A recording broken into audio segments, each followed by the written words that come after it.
Ja, jeg vil i denne video lige hurtigt vise, hvordan man samler og adskiller C-skinner.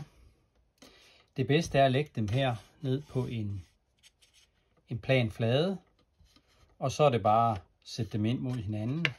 C-skinnen har sådan en udposning i den ene side i samlingen, og den går bare ind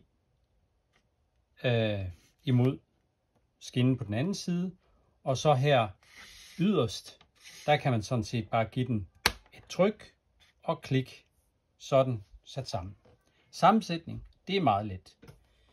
Når man skal have dem fra hinanden, så skal man være en lille smule mere påpasselig, i hvert fald hvis man er vant til M-skinner. Fordi M-skinnerne, dem trækker man jo fra hinanden, og det skal man altså ikke gøre med C-skinner. C-skinner derimod, de skal ligesom knækkes fra hinanden, og det kan jo godt virke en lille smule underligt, eller man kan blive en lille smule bekymret for, at man nu knækker noget. Men det gør man ikke, hvis skinnerne er i orden, og hvis man gør det rigtigt. Man kan knække på to måder. Den ene, det er ved at tage fat i skinnerne, og man skal ikke tage fat for tæt på samlingen, men cirka sådan halvvejs ude mindst. Og så knækker man dem bare fra hinanden ved at vride den ene, ved ligesom at vride dem nedad begge to.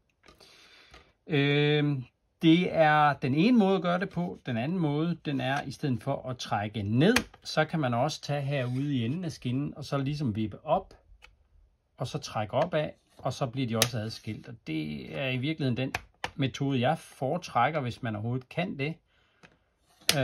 Det er den, der er mest skånsom. Og den, hvor risikoen for at knække noget er mindst. Det er klart, det er lavet af plastik. Så hvis man er for hård, så kan man komme til at knække noget. Det er jo ikke verdens undergang, fordi skinnen bliver ikke ubrugelig af den grund. Selve de der metalstykker, der skal forbinde, de vil stadigvæk kunne forbinde. Men det er klart, at skinnerne er lavet af den grund, at de i princippet sidder bedst sammen, når de er der. Så almindeligt bare tryk ind, og når man skal have dem fra hinanden, løft op, og så er de adskilt.